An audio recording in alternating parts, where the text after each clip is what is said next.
요한복음 3장 16절 17절 우리 함께 봉독하겠습니다.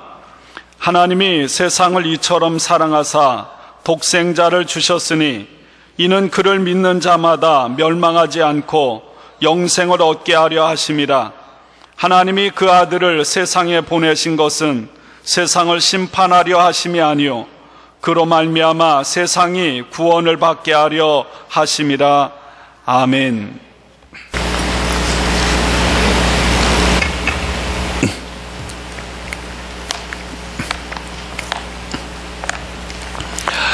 이번 한 주간 세계적인 가장 큰 뉴스는 남아프리카 공화국의 전 대통령 넬슨 만델라가 95세로 서거한 사건입니다.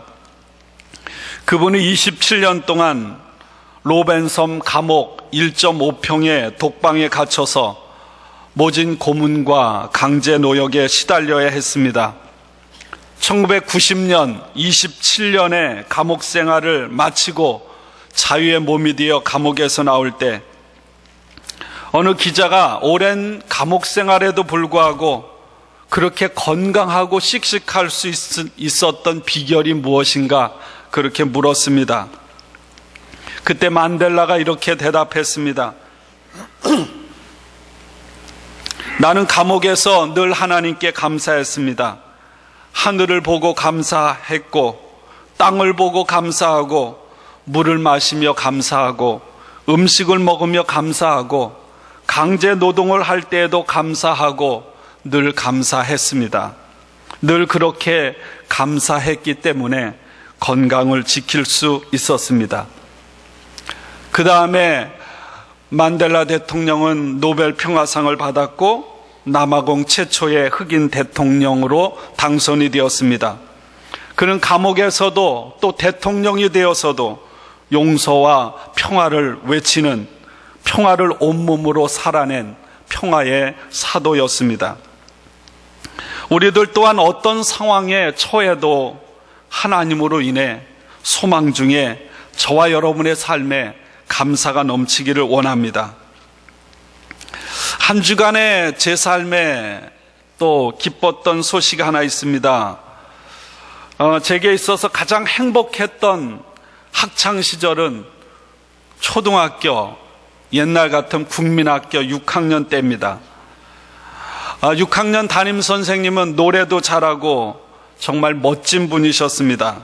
항상 저희들 한 7, 8명 학생들과 더불어 노래를 가르쳐 주셨고 또 강으로 들로 데리고 나가서 함께 놀아주셨고 선생님으로 어떤 권위를 부리기보다는 우리 학생의 사랑하는 자리로 내려와서 사랑해주고 품어주고 위로하고 격려해주고 함께 해주셨습니다. 그 선생님으로부터 주중에 카톡 메시지가 왔습니다. 지금 충주에서 장학사로 일하고 계신데 이렇게 보내왔어요. 자그마하고 귀여웠던 그리고 성실하고 매사에 모범적이었던 소년이 어느새 훌쩍 자라 목사님이 되었다니 자랑스럽구만. 어린 시절을 좋은 추억으로 생각해줘서 고맙고 한국에 오면 연락 주게나. 언제나 지쳐있는 영혼들을 치유해주는 좋은 목회자이기를. 이렇게 보내오셨어요. 제가 얼마나 기뻤는지. 여러분, 성경은 우리의 상태에 대해서 이렇게 말합니다. 로마서 5장 10절에 곧 우리가 원수 되었을 때 그의 아들의 죽으심으로 말미암아 하나님과 화목하게 되었은즉. 그리고 골로새서 1장에서 이렇게 말합니다. 전에 악한 행실로 멀리 떠나 마음으로 원수 되었던 너희라고 말하고 있습니다. 여러분, 인류의 처음 인간인 아담과 하와가 하나님의 뜻, 하나님의 사랑을 거부함으로 인해 하나님이 창조하신 온전한 세상 가운데 악이, 죄가 들어왔습니다. 그래서 사람은 하나님과 원수가 되었습니다. 그런데 예수님께서는 우리가 하나님과 원수 되었을 때 우리를 위해 죽기 위해 이 세상에 우리와 같은 몸을 입고 오신 것입니다. 우리는 하나님의 사랑을 받을 만한 자격이 없는 사람들입니다. 하나님을 배반한 하나님의 원수들입니다. 우리는 죄로 인해 영적으로 죽었습니다. 그러므로 우리가 아무리 노력을 해도 하나님과 원수된, 하나님과 깨어진 관계를 우리는 회복할 수가 없습니다. 이런 우리들을 위해서, 죽으시기 위해서 이 세상에 오신 것, 우리의 머리로는, 우리의 상식으로는 이해할 수가 없습니다. 단 한 가지 이해할 수 있는 것은 하나님의 사랑 때문입니다. 오늘 사도 요한은 요한복음 3장 16절에서 하나님이 세상을 이처럼 사랑하사 독생자를 주셨다 말씀하고 있습니다. 아무런 자격도 없는 우리들을 받아주신 것은 하나님의 조건 없는, 감당할 수 없는 사랑이요 은혜입니다. 하나님은 오늘도 아무런 조건 없이 하나님 전에 나온 우리들을 있는 그대로 받아주시고 사랑하심을 믿습니다. 우리가 하나님을 떠나 여전히 죄 가운데 있을지라도, 실패할지라도 하나님은 우리 있는 모습 그대로 우리를 받아주십니다. 저는 성경에 나오는 선택사상을 참 좋아합니다. 하나님께서 왜 이스라엘 백성들을 당신의 백성으로 삼으셔서 복을 주셨는가? 그 이유는 한 가지입니다. 하나님의 은혜와 사랑 때문입니다. 하나님께서는 이 세상의 수많은 민족들 가운데 유독 한 민족, 이스라엘을 보셨습니다. 이스라엘이 주변 나라들 중에 너무나도 약하고 보잘것없어서 하나님이 도와주지 않으면 스스로의 힘으로 살아갈 수 없기에 하나님께서는 이스라엘 백성들을 택하셔서 당신의 백성으로 삼으신 것입니다. 여러분, 우리들은 누군가를 선택할 때 그 사람이 가진 능력을 봅니다. 그 사람의 가치를 봅니다. 그 사람이 얼마나 나에게 쓸모가 있는가, 그것을 봅니다. 그러나 하나님이 보시는 눈은 우리가 보는 것과 다릅니다. 하나님의 백성으로 선택받았다는 사실 때문에 여러분, 우리는 누구도 교만하거나 우쭐댈 여지가 조금도 없습니다. 왜냐하면 전적인 하나님의 은혜이기 때문입니다. 여러분, 마찬가지로 하나님께서 이 세상에 우리 가운데 오신 것은 내가 잘나서가 아닙니다. 나에게 어떤 하나님께서 소망이 있는 것을 발견했기 때문도 아니고요, 앞으로 내가 잘할 것을 생각해서 그렇게 오신 것도 아닙니다. 철저한 하나님의 은혜요, 하나님의 사랑 때문입니다. 여러분, 성경은 분명하게 이렇게 말합니다. 여러분, 내가 구원을 얻기 위해서 할 수 있는 일이 하나도 없다는 것입니다. 하나님과 죄로 인해서 끊어진, 그래서 하나님과 원수된 관계는요, 우리가 할 수 없기에 그분이 우리에게 먼저 찾아오신 것입니다.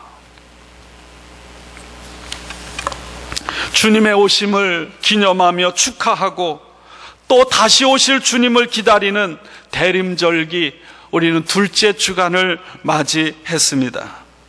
예수님께서 이 세상에 오신 성탄은 우리들이 하나님 앞에 어떤 모습이라 할지라도 하나님 앞에 무조건적인 사랑, 용납을 받았다고 하는 표시인 줄로 믿습니다. 죄와 실패로 인해 깨지고 상처받고 넘어진 우리 있는 모습 그대로 하나님께서 받으시고 있는 모습 그대로 사랑해 주신다고 하는 그 기쁨,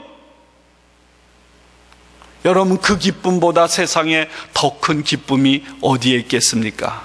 그래서 예수님의 오심은 우리에게 기쁨이요 평화인 줄로 믿습니다.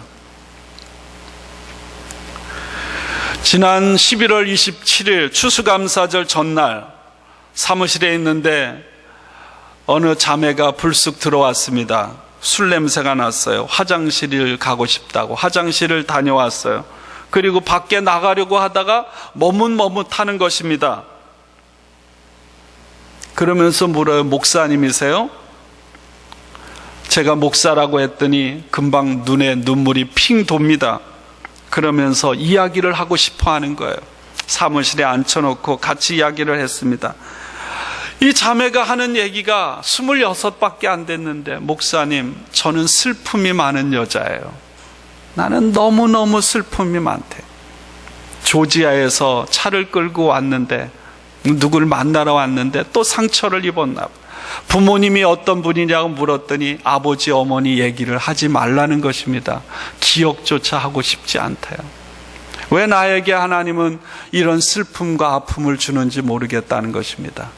이 자매는 초등학교 한글 학교를 다니고 교회 학교를 초등학교, 중학교, 고등학교까지 다녔는데 하나님이 나를 사랑하는지를 알 수가 없다는 거예요. 목사님, 나에게 하나님이 나를 사랑하신다는 증거를 좀 보여주었으면 좋겠다고. 그래 울면서 그런 얘기를 했습니다. 제가 그 자매를 만나면서 또 전사님과 함께 그 자매를 대하면서 전사님에게도 제 마음에, 하나님, 이 자매가 이 약한 모습으로 슬픔 가운데 하나님의 교회를 찾아왔는데 주님, 제 마음에 이 자매를 어떤 인간적인 기준으로 이러쿵저러쿵 판단하지 않고 이 자매를 하나님의 마음, 주님의 마음을 가지고 대할 수 있게 하셔서 작지만 이 자매가 이 약한 모습으로 교회에 왔는데 하나님의 사랑을 조금이라도 체험하게 하여 주옵소서. 그렇게 기도했어요. 차를 이쪽 아드모아 뒷길에 세워놨는데 어떻게 들어왔는지 모르고 주차장에 차를 세워놓은지 알고 전사님하고 뺑뺑뺑뺑 돌아서 차를 겨우 찾았어요. 그리고 교회 와서 꿀물을 타주고 또 부목사님 와서 마침 식당에 가서 저녁 식사를 사주고 갈 곳이 없다 그래서 스파 티켓을 하나 전해주고, 그러는 중에 전사님과의 만남, 저희들의 만남을 통해서 작지만 내가 그래도 사랑받고 있다고 하는 것을 조금이라도 깨닫는 그런 시간이었어요. 저는 분명히 확신합니다. 이틀 있다가 전화 왔어요. 목사님 감사하다고, 고맙다고요. 여러분, 감사하면 여러분 삶이 바뀌는 줄로 믿습니다. 감사하면 그 삶에 소망이 뚫고 들어오게 돼 있는 거예요. 한 주간 제가 또 지나면서 가장 마음 아픈 일이 또 하나 생겼어요. 일부 예배에 나오는 쟈니라고 하는 저하고 나이가 같은 남자 성도, 키 작은, 그분은 조용하게 교회 와서 일부 예배 드리고 아무 말도 하지 않고 혼자 식당에 와서 밥 먹고 집에 가요. 그렇게 아무 말도 하지 않습니다. 몇 달 전에, 목사님, 내가 일이 없습니다. 접 좀 구해주세요. 플러밍을 하는데 그것도 안 돼서, 그리고 틴트하는 기술도 있는데 먹고 살아갈 수가 없습니다. 불안해서 어쩔 줄 몰라 하는 거예요. 10월 22일이죠. 10월 22일 주일 예배를 마치고 그리고 나서 그 다음부터 교회에서 볼 수가 없었어요. 전화 연락을 해도 연결이 되지 않습니다. 주중에 어머니가 전화가 왔어요. 마침 성경책이 있는 우리 교회 헌금 봉투를 보고 교회 전화번호를 찾아서 전화가 왔습니다. 10월 25일 누군가 알래스카에 장사하러 어느 분이 가는데 같이 가기로 했대요. 그래서 알래스카를 간 거예요.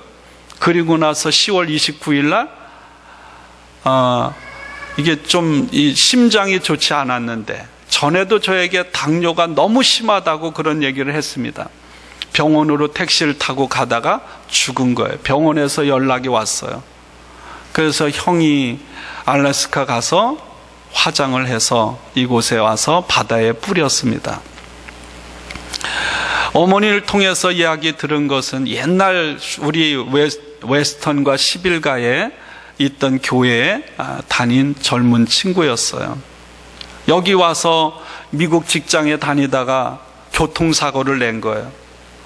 근데 그 임산부가 탄 차에 교통사고를 내서 그때부터 충격을 받은 거예요.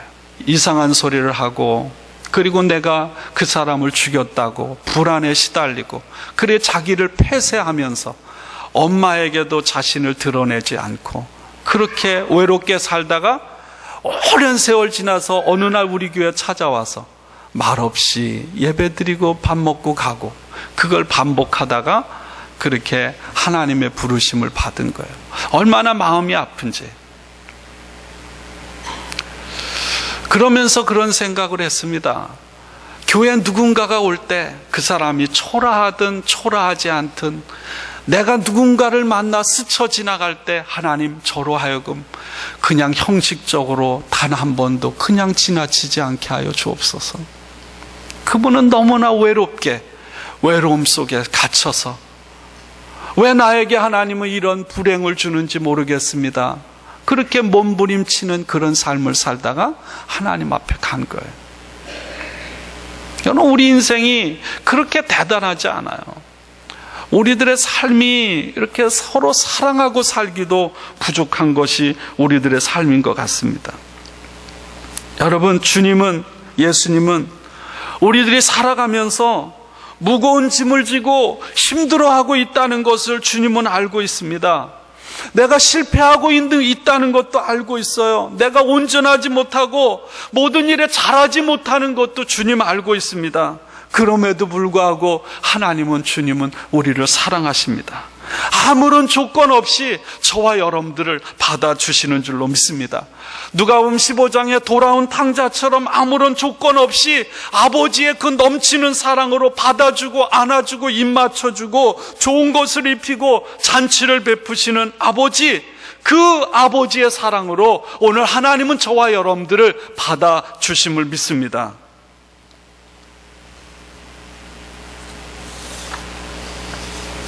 저는 오늘 이 대림절 둘째 줄 하나님 전에 나와서 예수님의 오심을 대망하는 저와 여러분들이 이 하나님의 사랑을 체험하기를 주님의 이름으로 축원합니다. 여러분, 우리는 절대로 내 자신의 노력과 힘으로 하나님 아버지를 기쁘게 해드릴 어떤 힘도 나에게는 없습니다. 그럼에도 불구하고 하나님은, 아버지의 사랑은 우리 앞에 놓여있는 모든 장애물들을 뚫고 우리에게 다가오셔서 우리를 사랑으로 품으시는 거예요. 오늘도 하나님은 그런 사랑으로 다양한 우리들을 다양한 방법으로 부르시고 우리 가운데 찾아와서 만나 주시는 줄로 믿습니다. 이 하나님의 은혜 앞에 우리는 다만 겸손할 뿐입니다.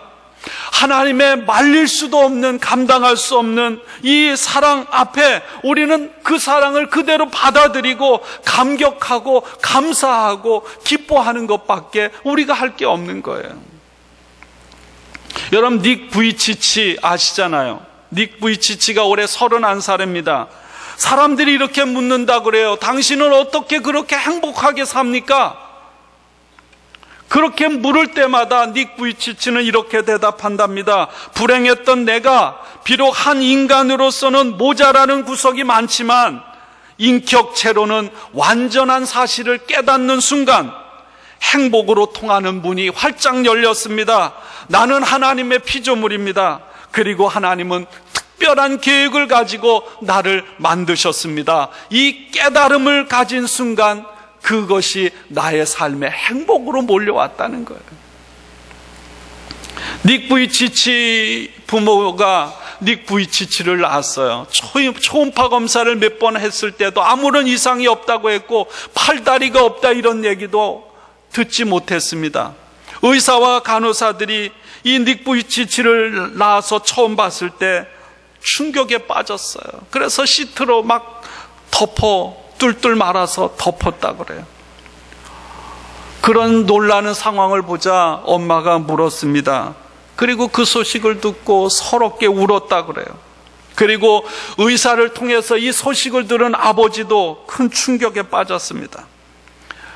의사가 산모에게 아이를 좀 안아주라고 그렇게 얘기했을 때 이 닉 부이치치 엄마가 이렇게 말했다 그래요. 저리 치우세요. 보고 싶지도 만지고 싶지도 않아요. 시간이 좀 지났습니다. 신생아실에 아버지가 찾아간 거예요. 아이를 보고 돌아와서 아내에게 이렇게 말을 했답니다. 여보, 그런데 애가 참 예뻐. 여러분, 이게 아버지의, 어머니의 사랑, 부모님의 사랑 아닙니까? 그래도 애가 참 예뻐. 여러분, 하나님은 오늘 저와 여러분들을 그렇게 보시는 줄로 믿습니다. 팔다리가 없는 정말 장애인이지만 자신이 무엇보다 아름답고 소중하다는, 그리고 이 세상에 그 어떤 금은보화를 가지고도 살 수 없을 만큼 자신이 값진 하나님의 자녀라는 것을 잊지 않고, 또 부모님의 지극한 사랑을 받고 자라서 엄청난 장애에도 불구하고 오늘 세상의 수많은 사람들에게 소망을 주는 그런 하나님의 사람으로 살아가고 있습니다. 여러분, 하나님의 이 무조건적인 사랑과 은혜는 우리 안에 말할 수 없는 기쁨을 불러일으킵니다. 여러분, 하나님의 은혜와 사랑을 생각할 때 우리는 못할 게 없어요. 왜? 실패해도 비난받지 않을 것을 우리가 확신하기 때문에, 아무런 조건 없이 우리를 받아주신다고 하는 사실 때문에 우리는 두려워하지 않습니다. 평안함을 갖고 기뻐할 수가 있는 줄로 믿습니다.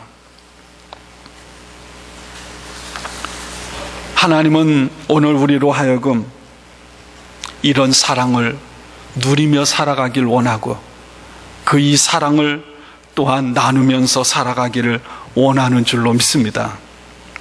요한복음 4장에 보면 사마리아 여인을 예수님께서 만났습니다. 우물가에서. 이 여인은 멸시를 받는 사마리아 여인이었고, 남편이 아닌 다른 남자와 사는 부도덕한 여인이었습니다. 예수님이 이 여인을 만났어요. 이 여인의 잘못, 죄는 드러냈지만 예수님은 그 여인을 비난하지 않았습니다. 판단하지 않았어요. 그리고 그날 이 여인은 예수님을 만남으로 그 인생이 완전히 달라진 줄로 믿습니다. 예수님께서 예수님을 공격하는 바리새인들에게 이렇게 말했습니다. 예수님 가는 곳마다 세리와 죄인들과 함께 어울렸거든요. 그거를 꼴사나하면서 비난하는 바리새인들에게 건강한 자에게는 의사가 쓸데없고 병든 자에게라야 쓸데있느니라 말씀하셨습니다. 여러분, 의사는 어떤 사람입니까? 어떤 사람이 병이 걸리고 상처를 입어서 병원에 가서 의사를 만나면 의사가 그 사람을 비난합니까? 이 바보 같은 사람. 이렇게 비난하는 게 아니라 의사는 환자를 있는 그대로 받아주고 그 사람의 문제를 어떻게 해결할까? 그 사람의 병을 어떻게 고쳐줄까? 방법을 찾는 사람이 의사예요.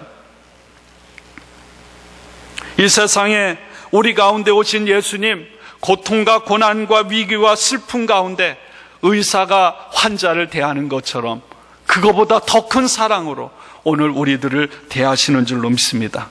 내가 아무리 잘못해도 나를 비난하거나 정죄하지 않습니다. 우리의 죄를 모른 채 넘어가는 분이 아니라 그 죄는 반드시 해결하는데 당신은 십자가를 통해서 내가 지어야 될 죄를 해결해 주셨습니다.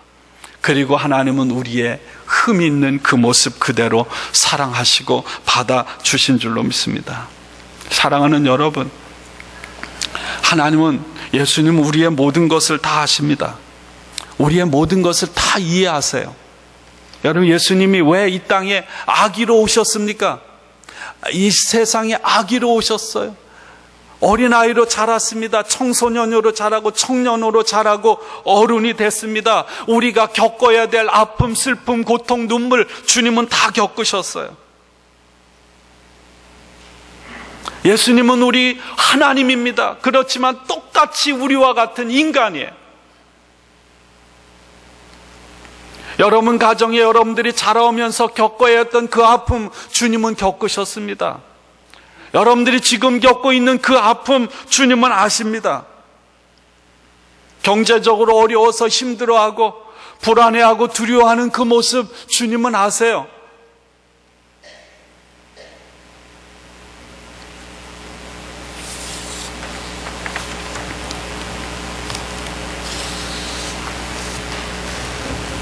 여러분, 예수님은 아이의 모습으로 마리아의 태를 빌어 이 땅에 오셔서 걸음마를 배우셨고, 말하는 걸 배우고, 하나님을 배웠고, 하나님을 찬양하는 것을 배웠습니다.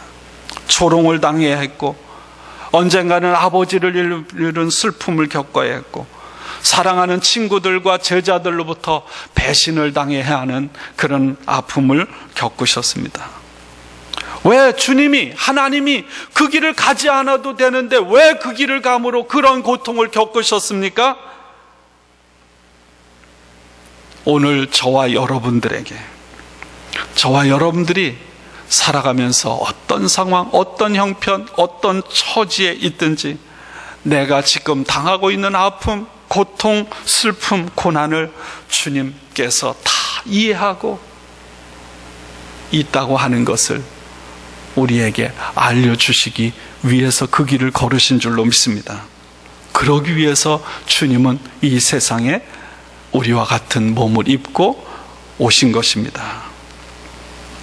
오늘도 주님은 우리가 겪은 일, 우리가 겪고 가는 그 어떤 일이든 주님이 이해하지 못할 일은 단 하나도 없음을 믿습니다. 사랑하는 성도 여러분, 이것이 바로 성탄입니다. 여러 가지 성탄의 의미를 우리가 이해할 수 있겠지만 이 세상에 오셔서 우리가 겪는 모든 것을 겪으심으로 우리로 하여금 위로를 주고 소망을 주고 힘을 주고 두려움을 몰아내고 용기를 주는 그러한 사랑의 선물을 주시기 위해서 주님은 오늘 우리 가운데 오신 줄로 믿습니다. 그 주님을 저와 여러분이 2013년 이 대림절에 내 살아계신 주님으로 만나는 우리 모두가 되기를 주님의 이름으로 축원합니다. 함께 기도하겠습니다.